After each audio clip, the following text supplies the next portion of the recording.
অনেক দিন ধরেই শরণ্যা বলছে মা আমাকে একটা হুপ আর্ট করে দাও, তাই আজকে আমি হুপ আর্ট করতে বসেছি।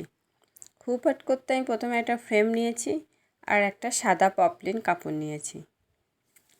হুপ আর্ট বা এমব্রয়ডারি করতে সাধারণত ফুলগুলো আমরা হুইল স্টিচ বা যেটাকে স্পাইডার স্টিচও বলা হয়।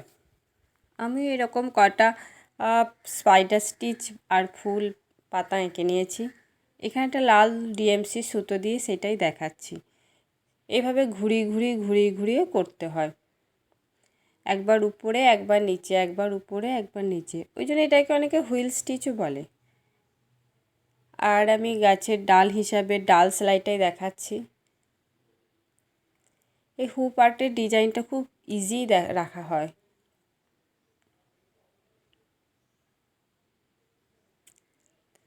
কটা হুইল স্টিচ, একটা ডাইসি স্টিচ আর এই কটা পাতা দিয়ে ডেকোরেশন করা হচ্ছে। নমস্কার, আমি মালবিকা, আপনারা দেখছেন মালবিকাস ক্রিয়েশন। পাতাগুলো আমি এরকমভাবেই ভরাট করে নিচ্ছি। এই পাতাটা কিন্তু উপর আর নিচ দুদিকই হবে না, শুধু উপর দিকটাই হচ্ছে, যেহেতু আমি বর্ডার লাইনটা করছি। এভাবে পুরো ইয়েটাই কমপ্লিট করে নিলাম।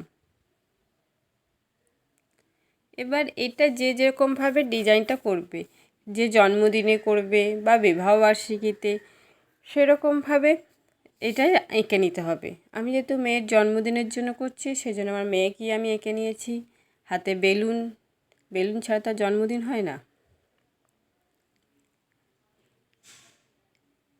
আর ওই স্টিচ করেই আমি ওর হেয়ারও করছি। এখানে ব্ল্যাক ডিএমসি সুতোটা ইউজ করছি।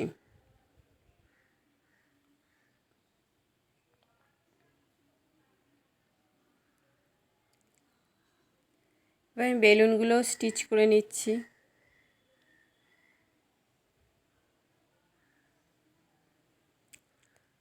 আমি একটা নেটের মেরুন কালারের ছিট নিয়েছি।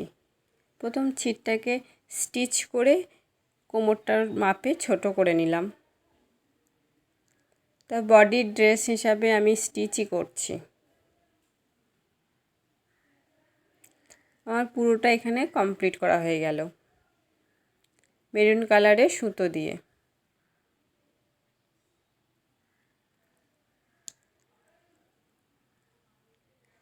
স্টিচ জিনিসটা এমনই, কমপ্লিট না হওয়া পর্যন্ত থামা যায় না। চুলটা একটু ডিস্টার্ব করছে, তাকে বেঁধে রেখে দিলাম।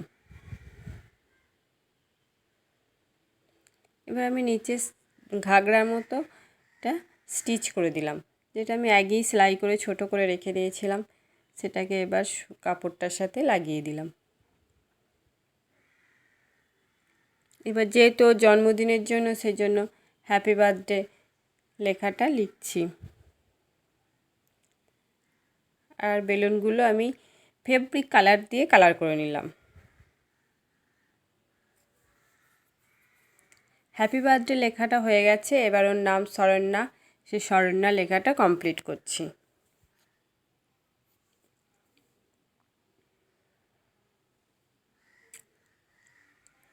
এখানে আমি একটা মাল্টি কালারের সুতোটা নিয়েছি, ডিএমসি, দুটো কালার এই সুতোটা।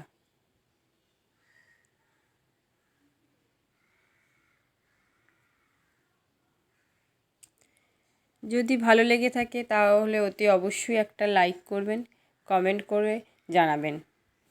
এবার ফ্রেমটার ওপরে একটা সাদা লেস লাগিয়ে নিলাম। নমস্কার।